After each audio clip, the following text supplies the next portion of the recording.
Welcome to Keto Life Support, where we make your keto life sustainable, fun, and low stress.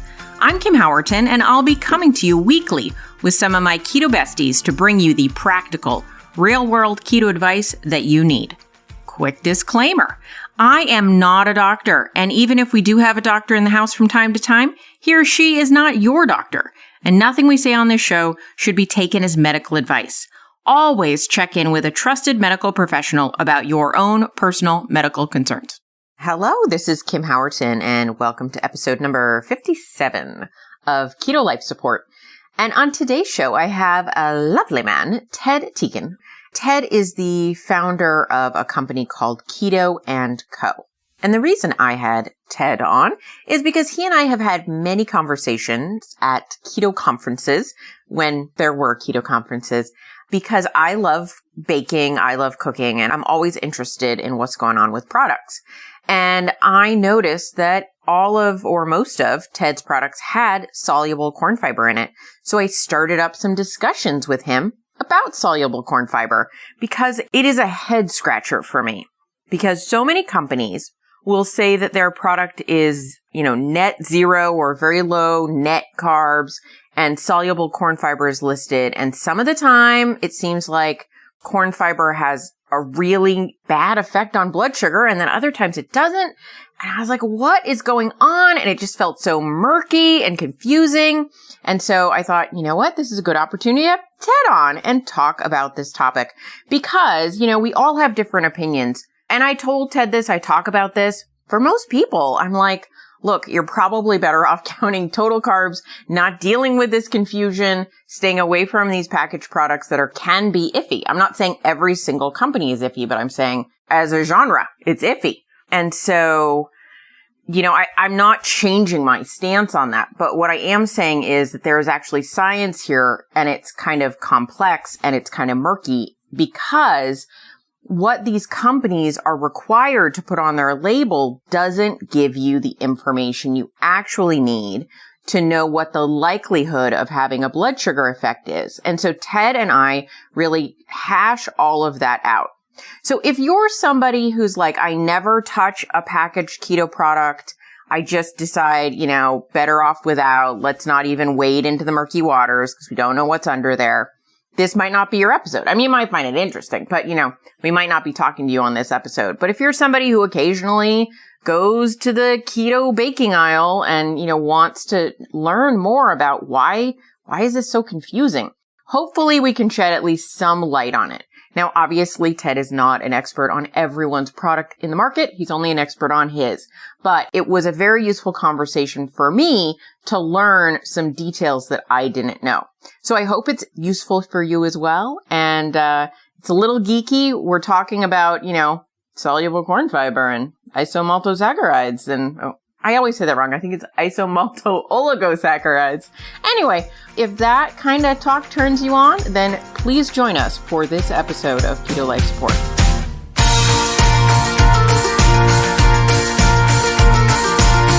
Hey guys, welcome to Keto Life Support. I am here with Ted Tieken, who is amazing. I've met him at conferences for keto for many years, and he and I always have a good chat. And recently I was like, I don't know what to make of these ingredient lists anymore. They're very complicated. And when I did my blood sugar testing over the past few months, I specifically tried products that had similar ingredients in the list and saw very different effects on my blood sugar. So I thought, who better than Ted to come on and talk about this? Hey, Ted, how's it going? It's going great. It's a nice spring sun. Is it Sunday? No, it's Friday. No, it's nice Friday. Spring Friday. The life of an entrepreneur. Yeah, no, it's as I've discussed with other entrepreneurs, the great part about the job is you only have to work on days that end in Y. Right. So right. Lots of freedom there. Yeah. And so I wanted to talk to I almost called you Ken. I want to talk to Ted because he runs a company called Keto and Co. And like I said, we've met at a bunch of conferences. And I got to say, when I first started looking at Keto and Co's products, first, they look beautiful and they taste amazing. But they have, if you're a total carb counter, often the total carbs are a little higher than you would hope for as a total carb counter.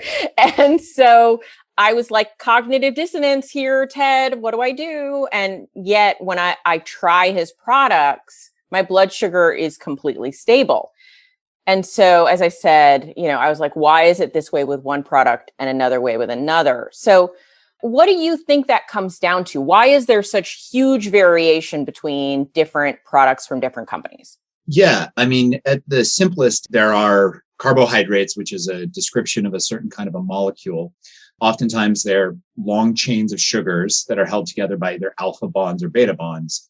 And, the difference between fiber and starch is whether it's an alpha bond in the case of starch or a beta bond in the case of fiber.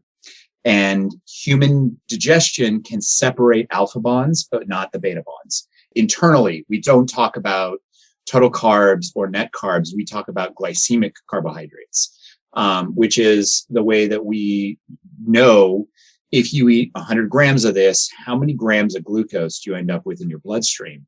And we've, over the last 6.5 years now, we've developed internal methods for looking at spec sheets, finding mistakes, going back to the suppliers, as well as testing them afterwards to know what the actual glycemic effect is of what we make. And so, the difference, I think, between kind of just like, oh, hey, I have a spec sheet and it says fiber, so I'm going to subtract 10 grams.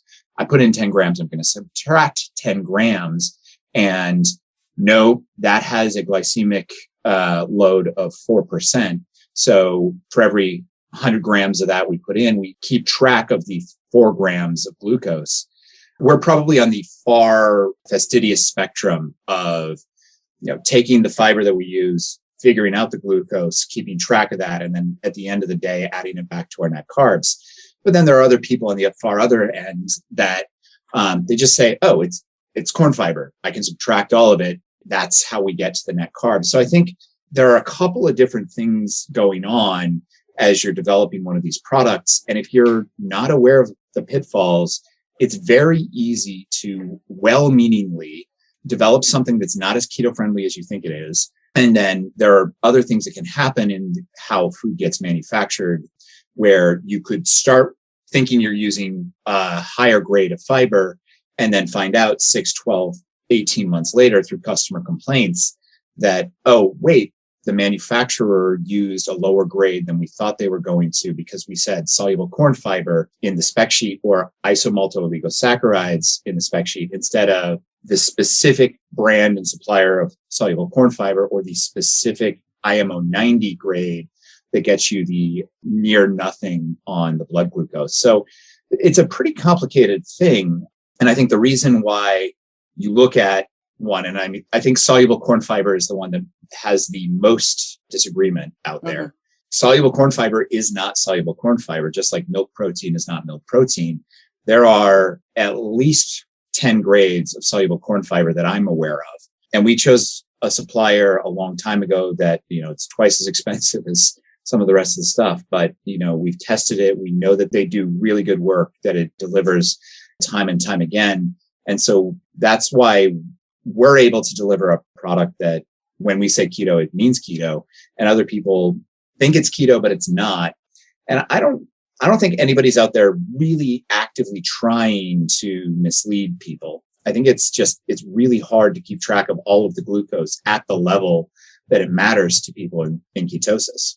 Right. So like a lot of manufacturers essentially are like almost like a home cook, right? Like if I'm cooking in my kitchen, I buy a bunch of products. I buy this kind, I might prefer this kind of almond flour, but they were out this week at the store. So I got this other kind of almond flour. And then I, got this kind of butter. And so I just, bring my groceries home. And if I'm trying to come up with the total nutritional information for that cake I'm baking, I would just look at all the ingredients I got and add all those macros together. And then if I were trying to net it out, I would just do a plain subtraction. But you're saying that a lot of manufacturers kind of just do that and assume that what they're being told by whoever they get their supplies from is really accurate. Yeah. Yeah, that's the generous interpretation. Yeah. There is a less generous interpretation, which is, and we see it happen in some products where the FDA has rounding rules. Mm-hmm. So, if I have 1.5 grams of something and I have 2.4 grams of another, well, that's 2 and 2, and 2 minus 2 equals 0, right? Fantastic. 0 grams net carbs. Actually, there's a full gram in there. And sometimes you eat 2 servings customarily. So you might be thinking you're going to get 0, but because they have played the rounding trick, you get 2. The rounding trick is the trick that I see people playing consciously. I'll give credit to Ketology, where on their label, the rounding compels them to list it so that it looks like 0, but then they, in their packaging copy, fix it to make sure people know what's actually happening. So I can say they do it. I can say we do it. I can say that Chris at Keto Chow does it. I'm not saying that those are the only 3 in the world that do. Right. Those are the ones you're aware of. Those are the 3 that I'm aware of that go far enough to make sure that there's no rounding mistakes in the perceived nutrition. And I'm sure there are others. Right. Because if you get to the end, so if you are fully accurate with your numbers, only math nerds are going to like this part of the discussion, by the way. If you're fully accurate with your numbers as you go along, because you're adding together maybe 20 different things. Mm-hmm. And if you're, out to the 3 decimal place on all those things as you bring them together and you only round the last number, the effect is fairly minimal. Yeah. But if you've been rounding all along, it's pretty dangerous. Both can happen, right? Like if you round all the way, then you can end up like way off. But not only does the FDA not mandate, but the FDA doesn't allow us to put decimal point grams in the nutrition label, which is why on our package, so first of all, we do the net carbs, the glycemic carbs, where we're really keeping track of, like, even though it says fiber, there's 4% glucose. We put it on the front, and then on the back, we have a separate panel where we can put the 1.2 minus 1.3 plus 1.4 equals the exact amount, but we can't put that up in the nutrition label. You have to add it like a graphic so that people can read it. Yep. So one is like, and I even say that there's a third issue, which is spec sheets are often wrong, right? Like the what is a spec sheet? Oh, it's a specification sheet. So this is something we get from the suppliers that says, okay, in 100 grams of this, there's 4 grams of fiber, 15 grams of protein, 37 grams of ash, and then, potassium, magnesium, whatever it is. It's a sheet that lists, what it is, how it's and exactly what's supposed to be in it. Exactly. Yeah. And then some, usually it has some basic information of like, all right, you can run these couple of tests to figure out if what you have is actually what it is, or if it conforms to spec. So aerobic plate count, which is to say yeast, mold, bacteria, like what are the acceptable levels? Because it's very seldom is it 0, but it's, if it's 1 part per billion, that's considered 0 kind of a thing. So it's just, it is the, it's the formal description of what it is. You can kind of think of it as like that sticker at a auto dealership where it goes into, and this has, the fuel mileage and the yada, yada. Yeah. And power left seats. And it has, ruby red center console and premium wheels. Upgraded wheels. Yes. Yeah. Okay. So spec sheets are often wrong. When we get a spec sheet, we look at it and we're like, all right, so what did they screw up in here? It's not malice. It's that keto nutrition is like the carb limit is so punishing that we care about things in keto that no one else in the rest of the food industry cares about. It's like, what do you mean you care about, 5 versus 7 grams of carbs? That's the same number. Why are you being so ridiculous? And we're like, well, because it's a keto product, we need to know. So right at the beginning, the math people get is wrong. 2, sometimes you'll get a EU style spec sheet where the fiber's already been subtracted. And then a lot of people will then subtract the fiber again, which poof, magically you have a negative number of carbs on your product. Yeah. And there was a not well known, but it exists, and it's not a brand I've talked about. I just need to highlight example of a keto shake company that launched with quite a bit of fanfare and then figured out, oh crap, we subtracted the fiber twice on that ingredient, and it was just not even close to keto. So, I'm going to stop you and tell the audience that in case you're an American that doesn't know this, in the EU, they tell you net carbs, not total carbs. Correct. Yep. And then it, gets a little bit more complicated because the definition of fiber is, whether it's physiological or not, the fact that we care about the glycemic carbohydrates, the EU and now actually the FDA care about physiologically beneficial fiber. So, there are like 7 or 8 different things that you have to check on a spec sheet to make sure what you think is actually true is actually true. So either glycemic carbs that are there but are hidden, or fiber that is hidden but is actually there. And so there's this whole process for fixing the spec sheet. Now you have the correct numbers. Okay. In your spreadsheet. So first you have to verify and fix the spec sheet first. Yes. Okay. Yep. And, sometimes that has us going down into, like peer reviewed stuff, or, going into PubMed to figure out, all right, here's the range of what's possible. If you're a real scientist, here's what our spec sheet says. Is that possible? But yeah, step 1 is fix it. Step 2 is then get that information into your software. And for a lot of smaller food companies, they're using Excel. We use some nutrition software called NutriCoster. It's like super 1990s software, but it lets us get down to the decimal points we care about and keep track of them all the way through. And then you've got to make sure you're not rounding along the way. And then at the end, you need to make sure you're not rounding misleadingly. And then once you take all of that and you get it into the product, then you have to check your manufacturers and make sure that they don't save money by swapping grades on you, right? So we use soluble corn fiber. It's made by ADM Matsuani. It's called Fibersol 2. You can find the spec sheets at their website, and it's legitimate. They've got a bunch of patents. It's very expensive, but it's got longer polymer chains, and more of the bonds between the items are beta bonds. So at the end of the day, if you eat 100 grams of this, your blood sugar gets 4 grams of glucose. And that's what we use. And we specify that they can only buy this specific grade. And we actually tell our manufacturers, you can only buy from these people this grade. But if you don't do that, and virtually no one does that, I have to argue with my lawyers that, no, we need this clause in the contract. Yeah. Right. Like, they're like, that's silly. No one needs that. I'm like, yes, we do. We need this level to fulfill on our brand promise. But then you got to check your manufacturers and make sure they didn't unknowingly or maliciously make a swap.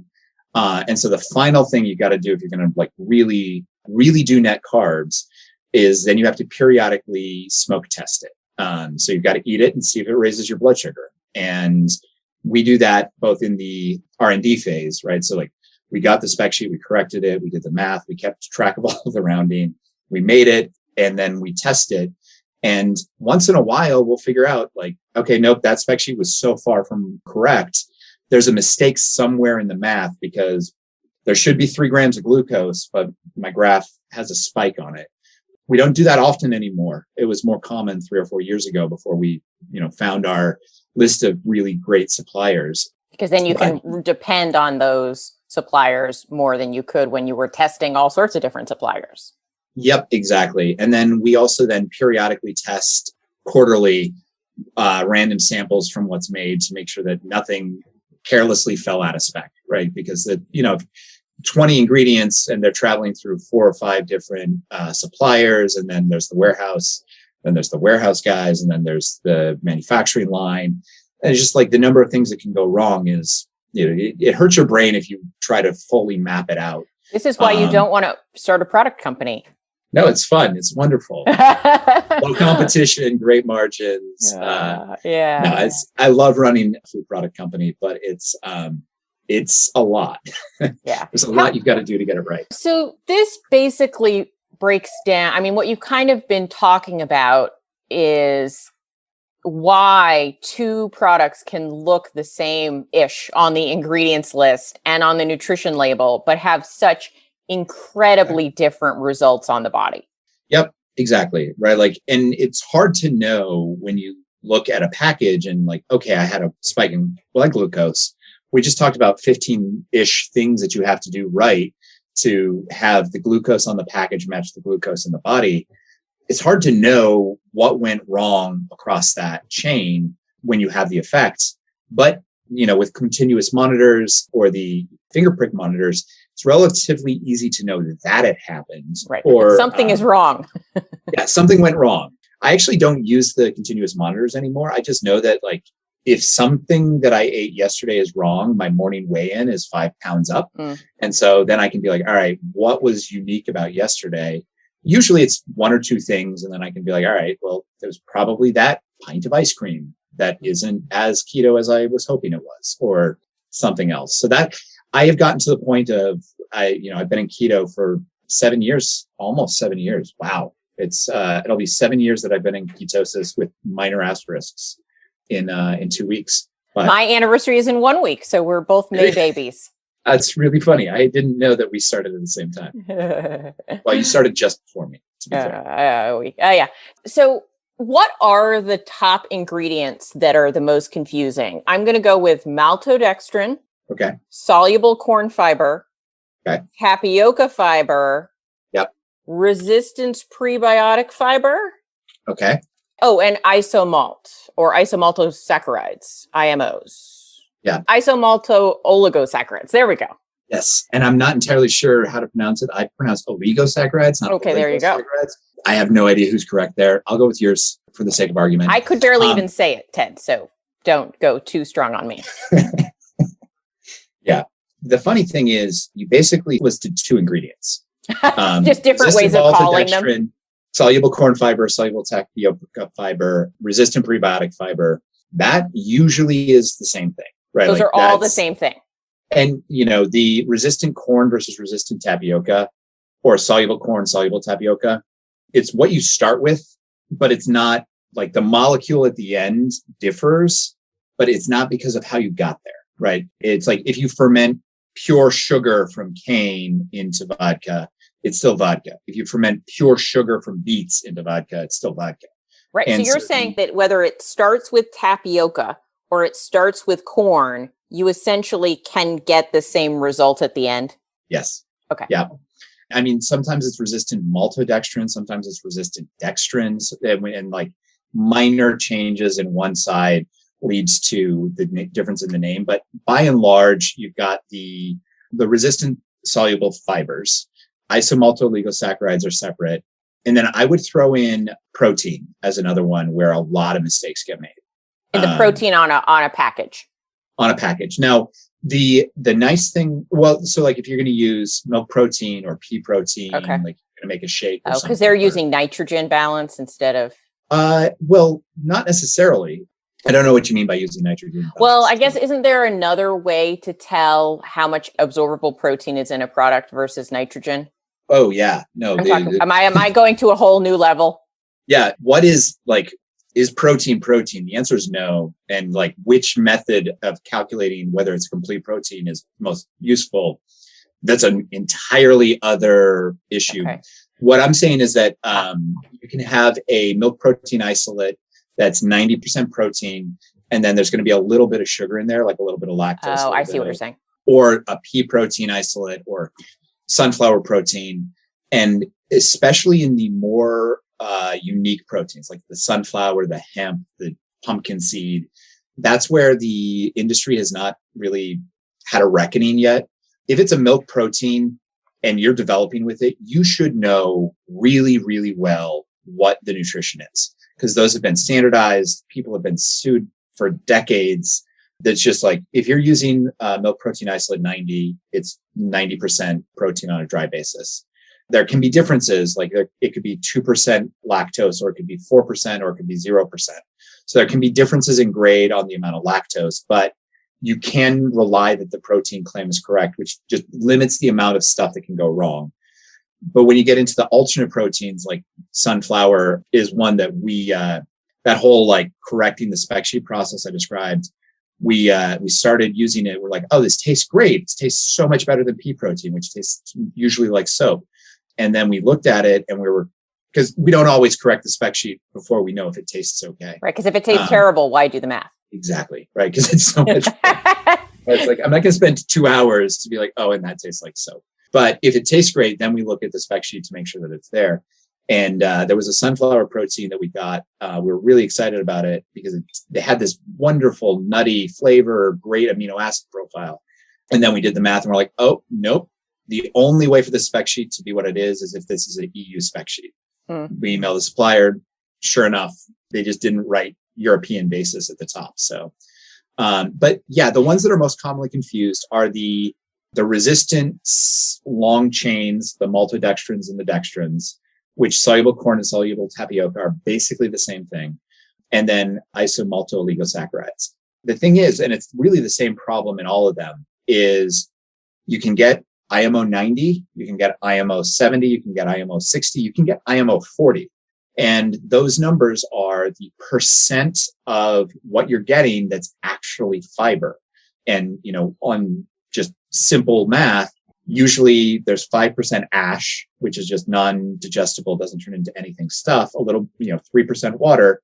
And so you can say, all right, if there's 5% ash, 3% water, and it's 90% fiber, the only other thing that's going to be is glucose. And so you can those numbers aren't hard and fast rules, but it's a quick, okay, what is that?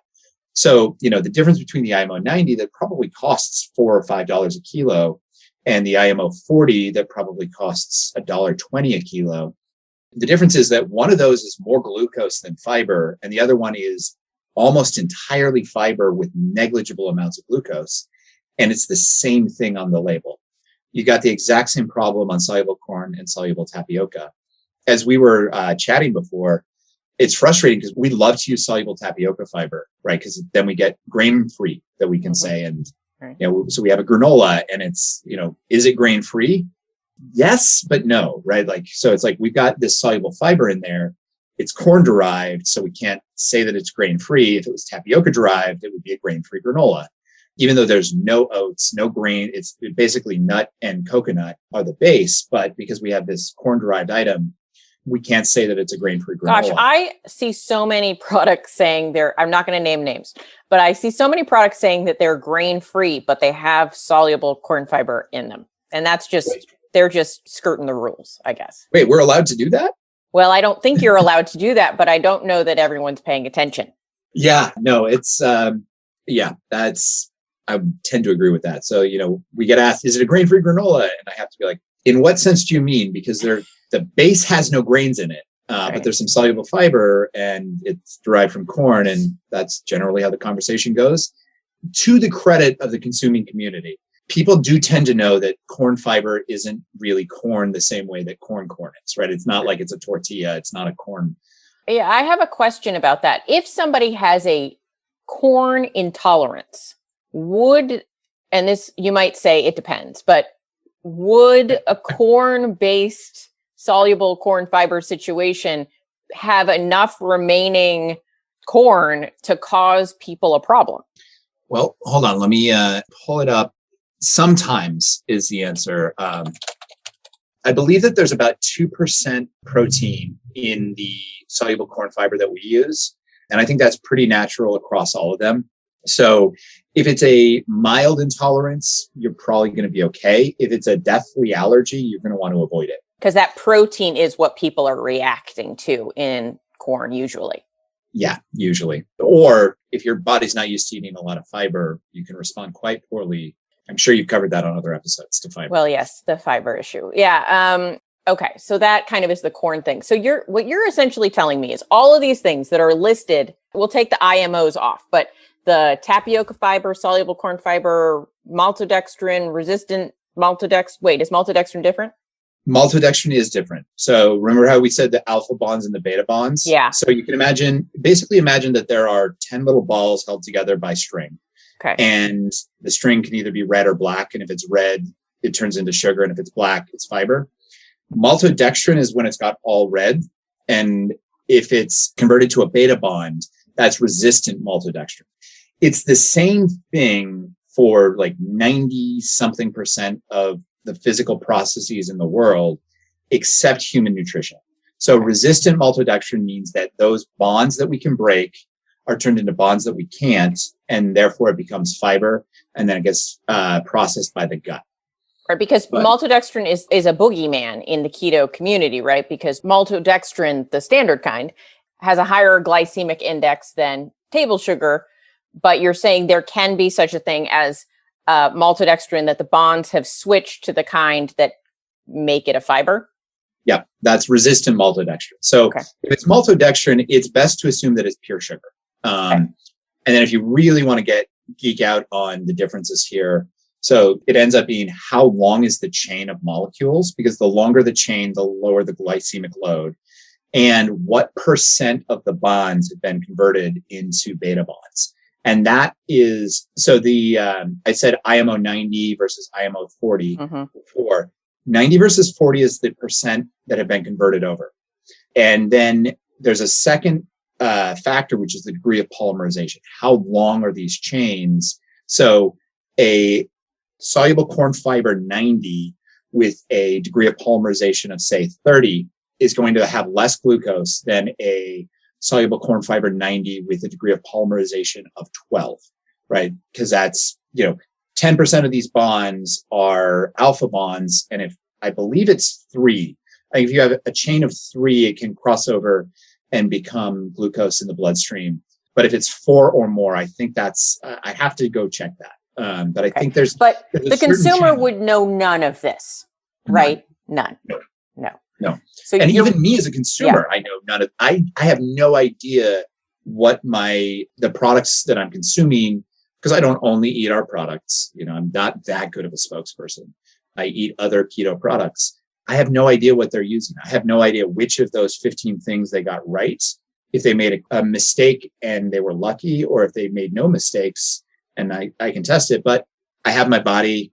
Right. Ketosis and blood sugar is easily testable. So I eat it. And if it kicks me out of ketosis, I don't buy it from them again. That's how I do it as a consumer. I wish I had a more sophisticated plan. Somebody needs to make like a machine that you can put the food through. It's like a little conveyor belt that like gives you a little outcome at the end, like a home version. Yeah. Yeah. And then while we're on the topic of like somebody needs to make a machine and the human body is a machine. Sure.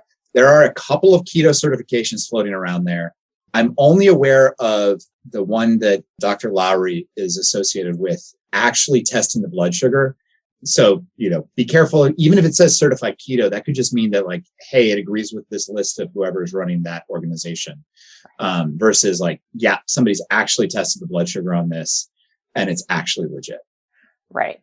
So essentially, when you're out in the world, so those of you who only do total carbs and are hard and fast about that, and there's, no exceptions are ever made, you probably aren't listening anymore. Those of you that are like, but I want to know, and occasionally, can I have a piece of cake? Keto cake, you might still be listening. So I'm just going to summarize. So when you're reading the package, it might say soluble corn fiber. It might say soluble tapioca fiber. They basically could be equally good or bad, and you have no idea until you get to the result of what did it do to your body. Yeah. I mean, you can listen to other people, but yeah, unfortunately, that's the summary of the situation is it's nearly impossible to tell if the net carbs have been done correctly or responsibly. As a consumer, just looking at the package. That's the summary. I wish I had better news for you. I understand. Well, I hear you. So, just like with anything else, I mean, you have to, it's just a version of know your local farmer in a way, right? Like you need to know where your food's coming from, even if it's a packaged product. You need to know who's making your food. You need to know that they are people of integrity and that, you need to know their, how many. You don't need to know them personally, but you need to know at least at a company level, it is a company of integrity in terms of their ingredients. And so, I can tell you that like recently with all these blood sugar tests I've been doing, I mentioned it, that I tested your cake, the chocolate cake, which was very good, by the way. I would not tell you that I tested it if I hated it, but I tested your chocolate cake, which, by the way, I don't know if you ever made it with Greek yogurt, but you can do that I did that, and it was very tasty. That's interesting. I'm going to try that. I subbed the butter for Greek yogurt, and it was very fluffy. And anyway, it was interesting. I do things like that. I am either for some product makers, I'm their worst nightmare because I'm like, what else can I do with this? Anyway, but I tested the chocolate cake specifically, and it did not taste like fake box chocolate cake, as so often these products can. And so that was very exciting. And I tested another chocolate cake product on the market, which will remain nameless, which my blood sugar went up quite a bit. And when I looked at the ingredient list, they were not dissimilar. Yep. And so just to bring that point up. And then, the most my blood sugar has ever gone up. Now, I will say this product seems to have changed their labeling since I did this, but this was about 2 years ago. I tried a chewy product, and it said it was like 25 total carbs for this little package of this keto sweet. And it said it was net 3. My blood sugar went from about 80 to about 150. Yeah. So from a blood sugar perspective, can you tell me like what went on there, or like from a product to blood sugar perspective? I can have theories, right? Obviously, if that happened in my company, right, I can just walk you through what I would do to figure out what went wrong. I would call the supplier, get the batch sheets. I would get the order records to make sure, like, all right, is the grade that we said to use the grade that was used? First of all, I would also make sure that other people were having the same response, right? Because I can't disprove that you don't have some really interesting digestive enzyme. Or an allergy to some ingredient in there or something. Yeah. Yeah. Or, and we've also seen there's a very small number of people that seem to have a spontaneous glucose dumping response to monk fruit. We've heard about it 3 times in the last 6 years, but every single time it was like, look, they use like 4 drops of monk fruit. Like pure monk fruit. Yeah. Was sugar, they could not have mathematically had that blood sugar response. So weird stuff happens. Yeah. So the first step would be, is this something that happens with a reasonable number of people? Is this one person, or is this 8 out of 10? If it's 8 out of 10, then something went wrong in the specification. So I would check the manufacturing records. I would check the spec sheets from our suppliers, and just, start working backwards on that list that we had. I would suspect, if you're going to ask me to start, making assumptions about other people's products, and I'm happy to do this given that the product isn't named, I would suspect that one of 2 core mistakes was made. Either they just said, all right, 15 grams of fiber is going in, subtract 15 grams of fiber, without doing that like glucose remainder math that I talked about. Or 2, that their manufacturer saved cost by switching down in grades. Or with that big of a blood sugar response, I wouldn't be surprised to hear that it was both, right? So like if you have been a little sloppy in your blood sugar math at the beginning, or your glycemic carb math at the beginning, and your supplier also switches down grades to save money, that's kind of that perfect storm where you think it's going to be 4% glucose, and it's actually 55% glucose. Those 2 mistakes together could lead to exactly that outcome. Okay. So it could be like a double whammy. Like if you're sloppy, you may get 25% more effect, and then they were sloppy. And so now that 25% comes to 80%. It's like, it just compounds. Got it. Yeah. Mistakes compound. That's that is the rule. Yeah. Okay. So that explains as well. But okay, here's a question I have, which you might say you don't know this one either. So recently I tried, it was specifically a sweet, it was sweetened, and it was a candy. I'll put it in that category. I tried a candy that raised my blood glucose significantly. Like, I think it went up about 40 points. And just so you know, with a large meal of protein and vegetables and salad, it'll go up 10 points, right? So comparatively, it went up like 40 points. Oh, when I ate it with a meal, it went up 40 points. When I ate it by itself, it went up 60 points. I tested 2 different scenarios. Yeah. So when I ate it by itself, it went up 60 points. And when I tested a standard candy bar of a similar total carb number, right? So I looked at total carbs, and I balanced for fat as well, because I know that can have some mitigating effect. my blood glucose went up much less with the standard candy bar using sugar versus the keto one using soluble corn fiber. That is weird. Yeah. And I would theorize that, so, it sounds like they ended up with a very low grade of soluble corn fiber in there, which is then, as we've discussed, that's half or more maltodextrin. And so that's the rapid spike. I would theorize that if you measured the total glycemic load, the area under the curve, that the keto one would still have a lower, total glucose entering the bloodstream of about half is what I would theorize. I don't know what the curve looked like through the rest of the day, but that set of information matches almost perfectly accidentally or on purposely. I can't speak for how the mistake happened, but it sounds like they got a really screaming deal on some discount soluble corn fiber. 40 level. Yeah. It could also be that somebody somewhere in the manufacturing plant made a mistake at the raw materials, and they literally put maltodextrin into a bag that was supposed to be soluble corn fiber. That would be the path of least mistakes for the manufacturer. That doesn't happen very often, but and you would not see that mistake proliferate across batches. You would hope not, unless you're dealing with just a super sketchy ingredient supplier. Right. Okay.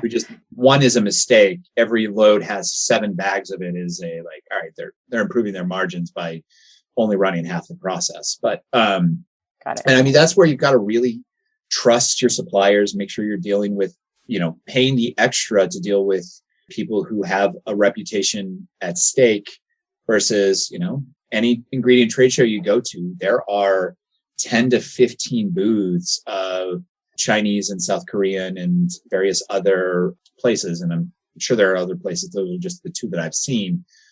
Suppliers who will sell you one of 15 grades of allulose and one of 70 grades of soluble corn fiber. And man, the prices look awesome. Right? I'm telling you, it's hard to make a living in the food industry. And the good stuff is at least twice as expensive as the sketchy stuff. And, it could be a well-meaning mistake, but that's what that sounds like. Right. Because I could see naivete, right? You're a good cook. You decide to start a company that makes products and you go to these big shows and there are 20 gazillion suppliers there. And if you're not very savvy yet about the difference, you could very easily make a honest yet stupid mistake. Yeah, I agree with that. There are a lot of honest mistakes that you can make well-meaningly and end up thinking your product should be keto friendly and it's not. Right. There's an and then 4 years later, you have sorry to interrupt you, but 4 years later, you have a popular product. People start telling you, hey, my blood sugar is going nuts. And now you're in a very difficult position where you've got some skin in the game, and to fix the problem would destroy your company. Oh, that sounds terrible. I know. Well, that's just, where I go in my brain. Yeah. No, and look, nobody starts a food company because they think they're going to make $1 billion, right? Going in that it's a path of passion, and it's a path of, you could probably make twice as much doing anything else, if not 7 or 12 times as much.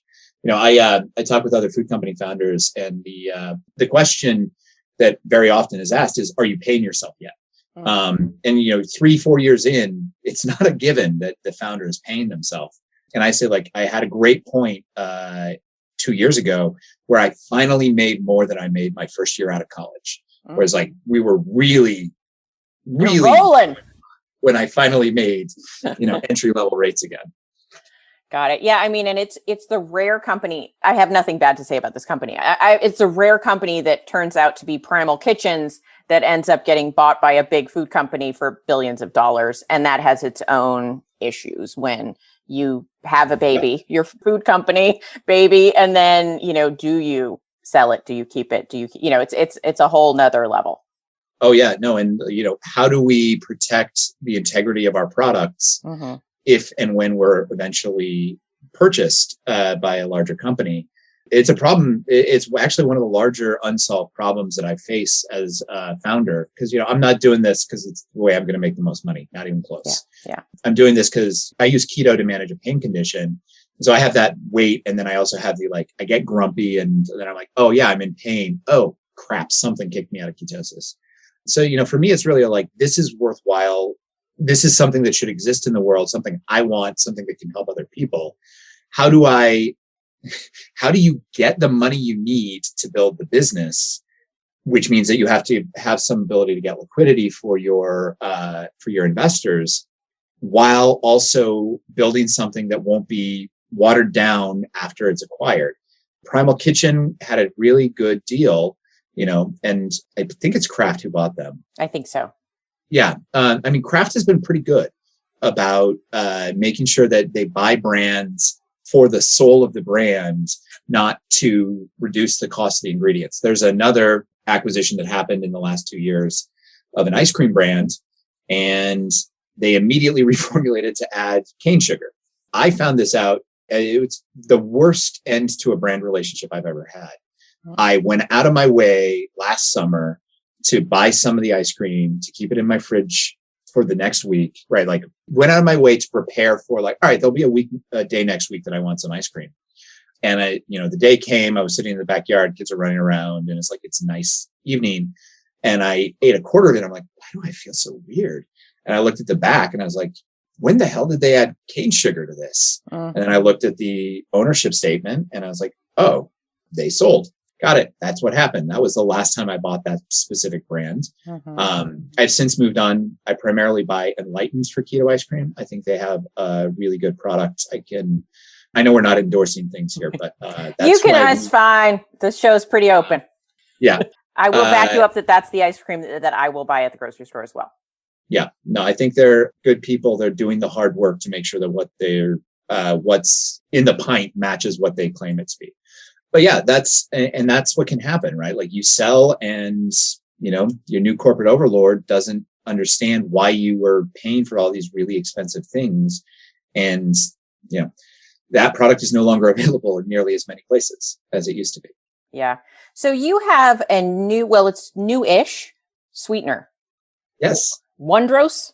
That's what we call it. Yes, Wondrose. Wond for wonder, also for one, because it was designed to replicate sugar on a cup for cup basis, and then ose for sugar. It is the backbone of a lot of our products. And so one of our primary developers, Jen Shelley, and I work together. It's the culmination of at least 5 years of research in 2 different areas. Super fun to geek out on. But, there are 2 things at play in our sweetener that are really fun if you're a geek like I am. One is we've combined a couple of different sweeteners. So there's erythritol, there's soluble corn fiber, which has a mild sweetness to it. And then there's monk fruit. And when you combine sweeteners, they help each other out, right? So it's 1 + 1 + 1 = 6, because they all bind to different parts of the sweet taste bud. And they also help each other out in terms of there's less binding to the bitter taste buds. So, combining sweeteners is something that I find really fascinating. It's one of the truly free things in food science. And then on the other side, sugar isn't just sweet. There are dozens of physical properties of sugar in food. So it's got bulk, it adds humectancy, it caramelizes.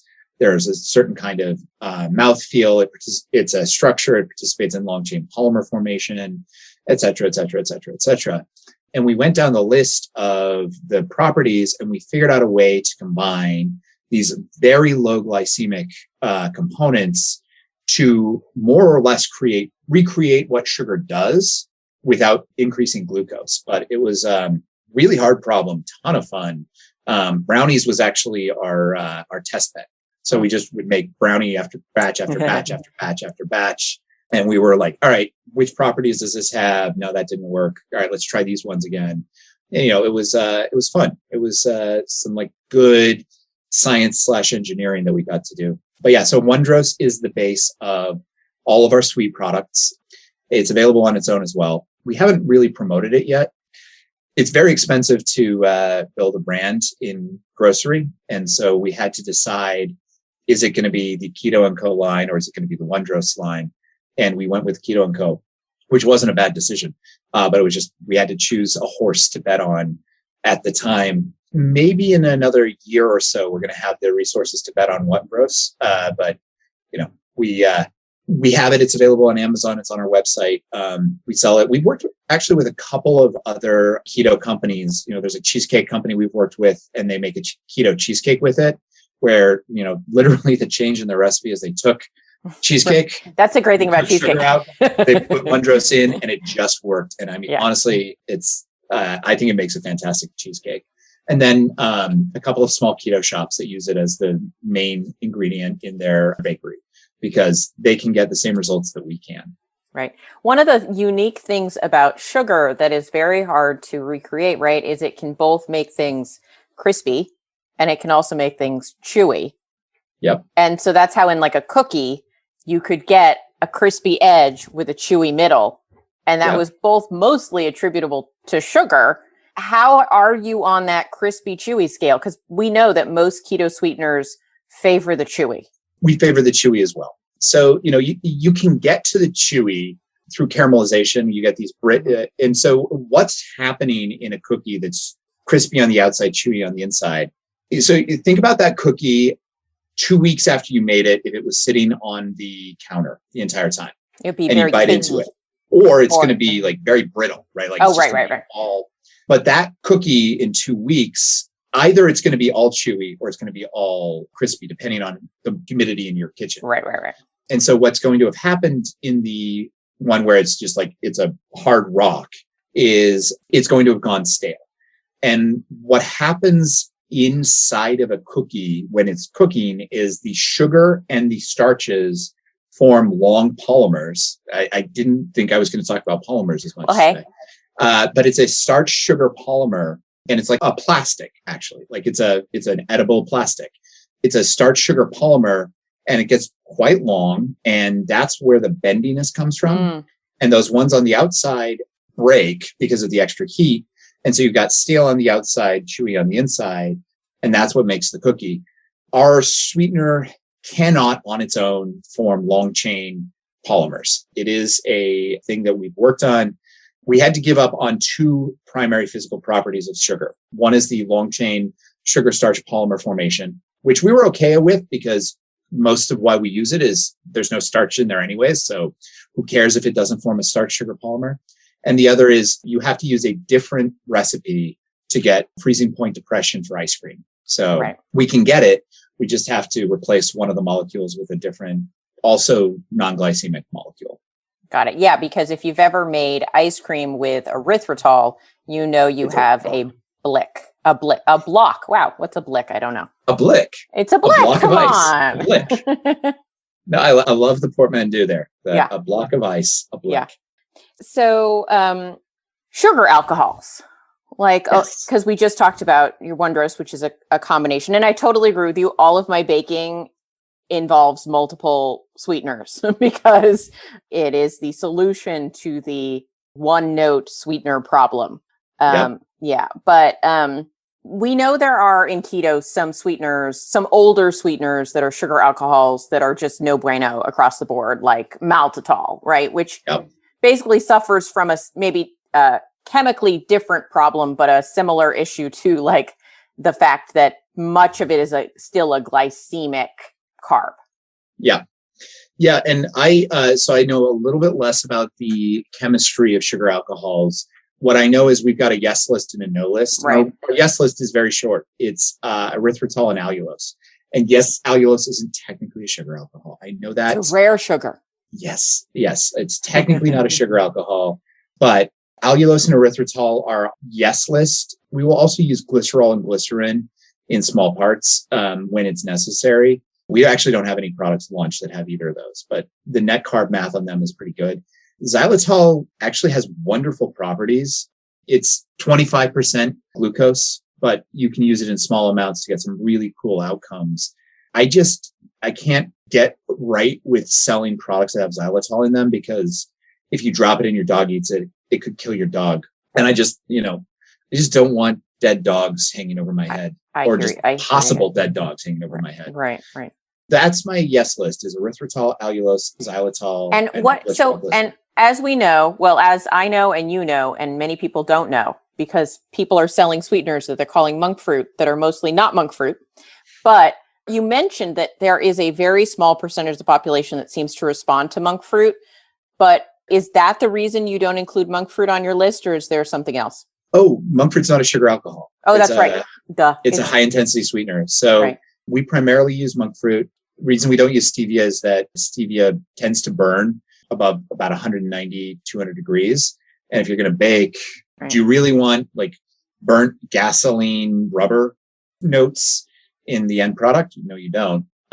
So there's some newer versions of stevia that may solve that problem. But monk fruit and stevia we use. Got it. We just are careful to make sure that we don't use stevia that will burn in a baking application. And since we're primarily a baking company, that's where we end up. That's where the rubber meets the road, as they say. Yeah. Yes. Got it. Yeah. I often, when I bake, I will use a little bit of stevia glycerite to like round out a flavor, but I think it changes. Does that change the heat point issue, or does that just, I'm using so little, it's just not a thing? It probably does degrade a little bit. Now, you say stevia glycerite? Yeah. This is the first I'm hearing of that. Oh, okay. So they make a product that basically they add stevia and glycerin together. And so it's got a higher viscosity than like liquid stevia drops. And it's debittered. Somehow the combination of the stevia with the glycerin cuts out that bitter note that people will get from stevia. That's interesting. Well, because there are two parts to that bitter note. One is if the Rebaudiosides degrade, they become incredibly bitter. Yeah. So the molecules, and monk fruit and stevia actually have the same sweet end, almost exactly the same sweet end, and they just have different other ends to the molecule.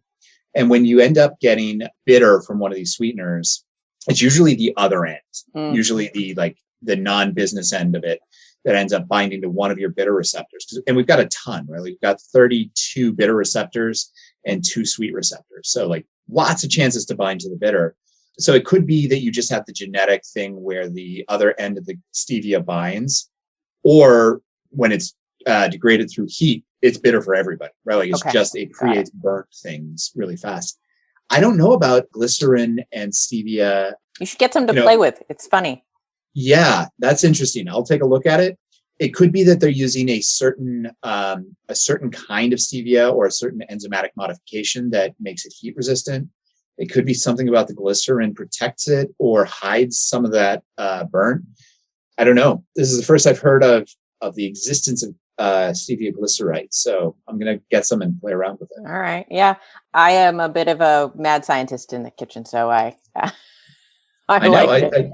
I first met you doing mad science in the kitchen. I forget what you were making, but it was... I think I might have been making keto eclairs, something like that. That sounds right. Yeah. I forget what we were making, but that was... Elise took over lunch and... I believe there was some broccoli rice involved. And yeah, wow. Back in the broccoli rice days. Yeah. It was a good combo. Yeah.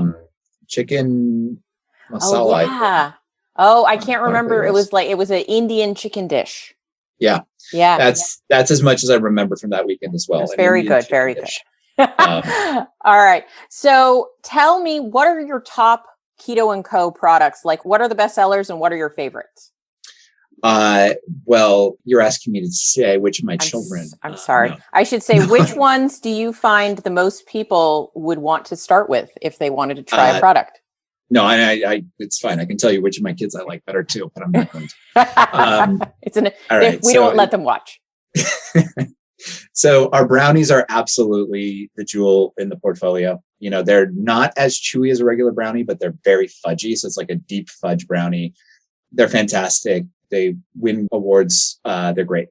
I would say our peanut butter crunch granola is going to be second on my list. It's just like, it tastes like a peanut butter cookie in a bowl and it doesn't spike my blood sugar. Pancakes are a good favorite. They're a little eggier, like closer to a French toast. But I like that. Yeah. And if you want to trick your kids into eating like low sugar, high protein items, best of our products for tricking your kids is our pancakes. And then we've just launched soft baked cookies, and those are really great. The chocolate chip, and we're really proud that the first ingredient is chocolate chip. It's not like 17 things and then there's 2 chocolate chips per cookie. The first ingredient is chocolate, and we're really happy with that. And they're soft bake, right? So going back to the cookie thing, like how do you get it chewy and crispy? We got it to be a soft bake. But there's a cool thing you can do with them, which is you can basically make cookie cake pops, because they don't form that polymer as the sugar and starch melts. So they stay in the shape that you put on the tray. And I think they're best as cookie balls, Nice. which the marketing department tells me I can't use that as the marketing name. So we're trying to figure out what to call those. Cookie bites globes is our best idea. Yeah, I know. Globes, yeah. There.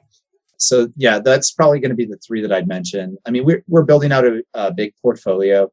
What we're trying to do is we're trying to get a option for everything you miss on the keto diet that's actually keto, right? So, what we do when we design a product is we look at those emotional gaps, those eating occasions you can't participate in. And then I ask my design team, and it's actually a number of people now, find something delightful that fills that gap. So we're not trying to get like the closest copy to a cracker we can. We're trying to get something delightful that fills the space of a cracker. And, they're doing a pretty good job. We've been at this for 6.5 years. We now have like almost 40 ingredients that we can use. It's a good year for us when we add 2 new ingredients to the list, where it's like, all right, yes, that actually works. It tastes okay. The price is okay. And it's actually keto. Most recent to join our good guy list is lupin flour. So we've got some. You're getting into controversy with that one. I know, right? I mean, it's an allergen, but it tastes good, and it's not doesn't taste like coconut. So if you're going to do like a biscuit, like a cheddar biscuit, I don't know if you've ever had a cheddar coconut biscuit. It's interesting. Not as good as a cheddar lupin biscuit. It's interesting. I have had somebody make me a cheddar biscuit that when I bit into it, I was like, oh, you used a lot of coconut flour in this. Yeah. Yeah. And I had that experience. I'm like, okay, look, the sweet biscuit coconut, that's going to work great. Yeah. But we got to try lupin to get there. Just because like you can't add Old Bay seasoning to coconut, or you can, and I've tried it. It's just not good. Yeah. So I'm guessing like, within the keto world, there are all these different silos a bit, right? You've got the like really clean, like I don't do any and clean is a bit of a touchy word, right? But you've got the I don't touch a legume, right? And they're going to be like, the lupin's not for me. The total carb, like there are all these different yes and no lists, but ultimately what I hear your mission is about is creating products where like a type 1 diabetic, as an example, could use your product and not see blood sugar spikes coming out of them. Yep, I think that's accurate. And I would say it's even a little bit more than type 1 diabetic, because I think they've got a little bit more room in their glucose. It's, you have to be able to maintain nutritional ketosis with anything that has the Keto and Co name on it. And not just able to, but able to easily maintain nutritional ketosis. Like it's not a like, oh, hey, you could eat this, and if you ate only butter for the rest of the day, you're going to stay in keto. Right. It's a like, no, this can be, you're not going to have to think about if this has a space. It's really hard to do that. And it means that like there are a lot of products that we develop where we're like, yeah, it's great, but it's just the carbs are too high. And we go with glycemic. But I mean, to your point about clean versus dirty keto versus like paleo. You got a way of eating. Yeah. If you got a way of eating that works for you, stick with it. Right. Yeah. Like I'm one of the least zealous keto product founders I know. It's like, look, keto is amazing for me. I develop products that help people stay in ketosis while filling those emotional gaps. And if we violate other rules that people have, that's unfortunate. We'll listen hard, right? Like we're not going to just be out there, slapping people in the face for no reason. Like if there's a good reason to avoid something, we'll work on it and see what we can do. But truly keto alternatives, truly delightful alternatives is what we do. And I love exactly what you did there, because I think the mistake a lot of people do is they think, I used to love fill in the blank. I want a keto fill in the blank, right? Like I used to love this one specific product, and I want a new a keto thing that has the same texture, taste, flavor, look, smell, feel, and is keto. And that's almost impossible for a lot of things. Yeah. But you can get the feel, the smell, like it's like pick 4, right? Like you can get the essence of what that thing was. You want to make the best thing. You don't want to just make the best copy. Yeah. Yeah. And I mean, it's like, I always talk about the cronut as like the epitome of what we're trying to do. I think we do reach that peak fairly often, brownies, peanut butter crunch granola, and pancakes. I think all three hit that pinnacle of, it's not just a keto replacement. It's a really delightful take on the item. And I think the difference between like a bad copy and a delightful take is, are you leaning into the potential of the new format, right? Are you taking a brownie and saying like, all right, this is fudgier. Let's lean into the fudge. Let's make sure that the fudge really is salient. Taking a pancake and be like, all right, there's more egg here. Let's lean into the fluffiness. Let's lean into the chewiness, like add an additional dimension of delight in either flavor, texture, or whatever to make up for any differences in delight that you're taking away. Because it's like, if you take 3 things away that are delightful and put 4 things in that are delightful, that's a really great change. Right. But if you take away 4 things that are delightful and then it's just like, all right, it's cardboard cracker. If you don't put delight back when you have to take delight away, you end up with bad math. Right. You got to steer into the skid. You got to like accept what is, exactly. Where are we going, and amplify the benefits of that. Yeah, absolutely. And I think the most important thing in doing that is being open to the happy accidents, right? So we're working on a protein/candy bar. It's one of the biggest things we've ever worked on in terms of just like how long we've been on it. We started trying to do a Rice Krispie treat, and now we're at this like, well, it's actually kind of like a crispy caramel with chocolate thing. But in terms of leaning into the skid, there was a batch that was made and there was a mistake in the ingredients. And so we just didn't get as many of the crispy things. And it was just like all caramel. It was like, wow, that's amazing. Like, that's not what I asked for, but it's so much better than what I asked for. Let's do that. Or another example that's currently, it's going to be out sooner than the other, is we were trying to make focaccia. And what we tried failed pretty miserably at focaccia, but judged as stuffing, that was a really good stuffing. So, we accidentally made keto stuffing while trying to make keto focaccia. I think part of it is like, all right, our mandate is delight, and look at what the delight attributes are. But then also just having fun with it and, steering into the skid. I like that way of saying it. Yeah, got it. Yeah, it's good. I was once trying to make dairy-free, egg-free tortillas, and I ended up making delightful crackers. So, you just got to do what you got to do. Yeah.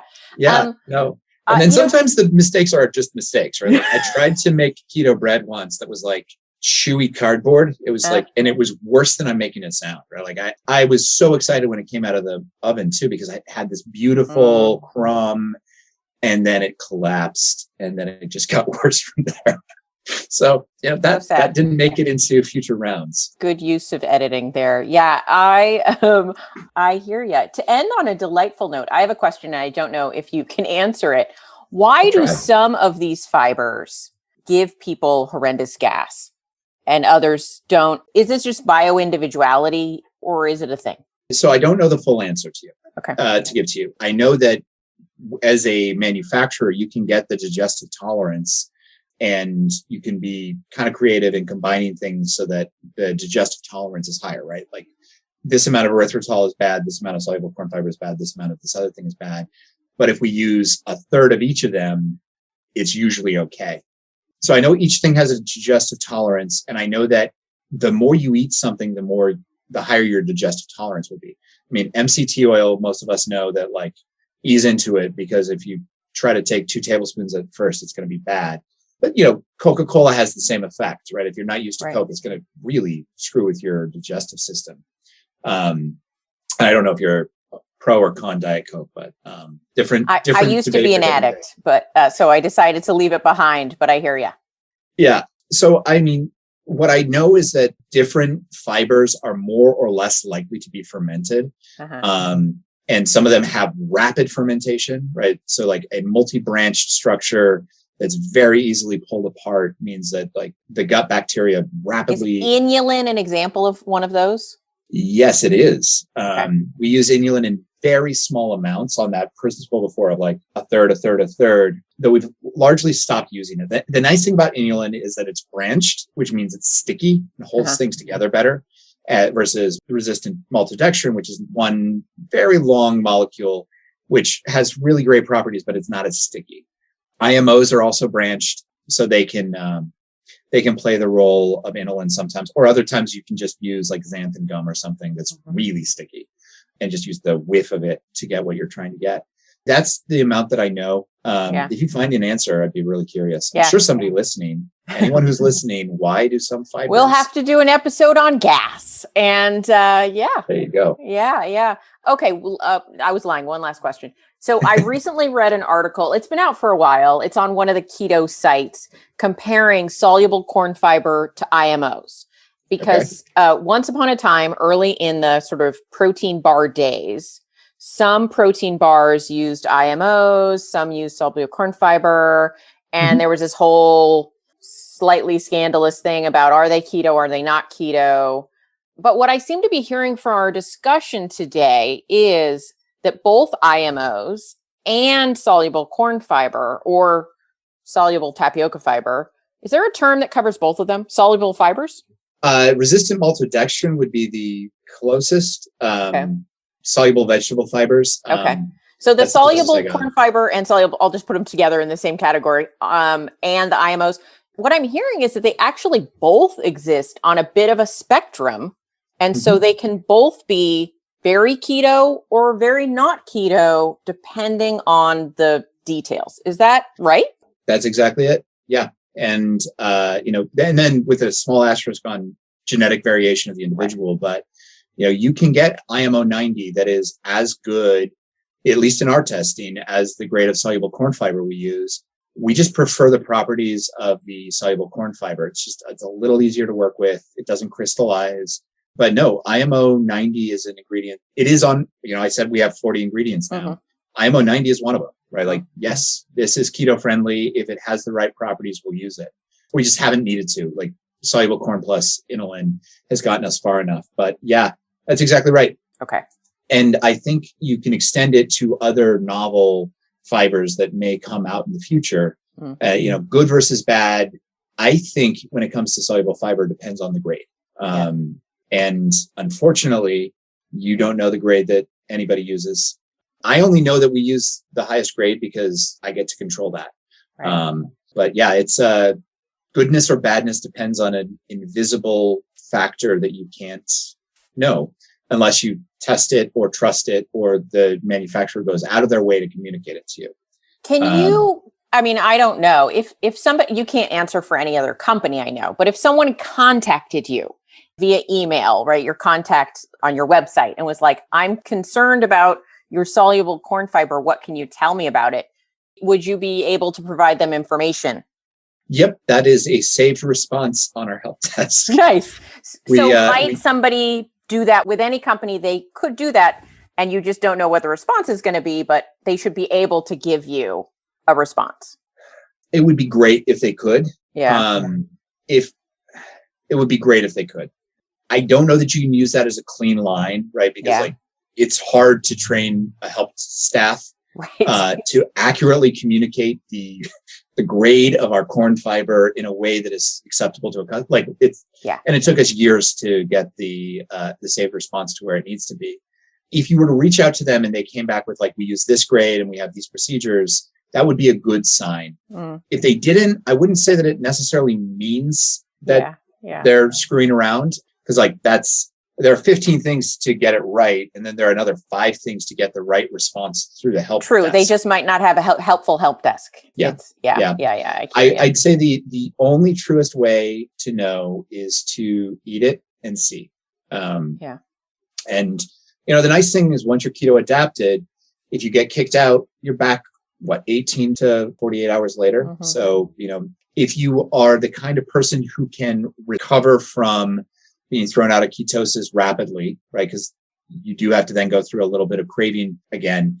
I think it's totally fine to use your body as a science experiment. I'm not saying people should. It's fine to, and it's the truest way to know if something is keto friendly for you. The second truest way is to ask other people what their blood sugar response was. Right. And if 10 of them say I had no blood sugar response, it's really likely you're not going to have a blood sugar response. Right. And I find Google can be very helpful for this. If I look up product, blood sugar, any blogger who does blood sugar testing of products will have their results out there. So that can give you at least a starting point if you don't know 10 people in your life who test their blood sugar. Well, if you're not in your Facebook group, right? Right. Exactly. So, all right. Well, this was very, very helpful. And I'm so glad that you could join me. I think we should put some links on the page for Keto and Co. So I'll get those from you and we'll make sure those go up and then people can test their own blood sugar. Right. Okay. Super duper. We'll put up a coupon code for people so they can get a nice little discount. I'm always up for the discount. Awesome. And just as a summary, essentially we say, look at the ingredients, don't get scared, see what happens to your body because there's just so much variability. Yep. And when you find a brand you trust, they're a safe bet. They're the safest bet next, right? Yeah. And there are some good ones out there. Yeah, I try really hard to only recommend products that I've actually tested. So I can't promise that a company won't change its mind about how they do things in the future. So there's always that caveat, but you can always check in with me and I'll tell you what I know. That sounds great. All right. Well, thank you so much, Ted, for taking the time to spend with me and good luck with the next rollout. Yes, absolutely. No. And thank you for the time. I've spent a good amount of the last 6.5 years researching this, and I just haven't had the chance to talk about it. So thank you for the opportunity to share my notes. Because I think it's important and I think it's hard and I think it matters. So thanks. This has been fun. Oh, you're absolutely welcome. I really want to commend you that you're doing the kind of work that you care about and that I care about and that my listeners care about, but that most people don't care about, which means it can probably feel a little lonely to work so hard. It can, but those of us who care really care. And, we get some of the nicest, bring yourself to tears messages from people. And, the people who care about it, it's not a small number, it's tens of millions now and growing. And, it was really lonely at the beginning, really lonely at the beginning, but now there's a decent number of people. And so I appreciate you saying that though. Being a founder of anything is a thankless job. So, Okay. Well, have a fabulous day that ends in Y. And we'll Friday, Sunday, whatever. Day. We won't tell your least favorite child. We edited that part out. For the record, I didn't say who it was. Okay. I was mostly joking. All right. Well, Ted, I'll talk to you soon. Sounds good. Bye. Thank you so much for joining us for this episode of Keto Life Support. Want more information? Want show notes? Want to suggest a topic? Just head over to ketolifesupport.com. That's where all that kind of thing can go on. By the way, I have a request. If you could go to your podcast host and hit subscribe, we would really, really appreciate it. And what would be even more awesome is if you could write a review. And what would be even more awesome than that is if you could write like a really flattering review. Just asking, you do you.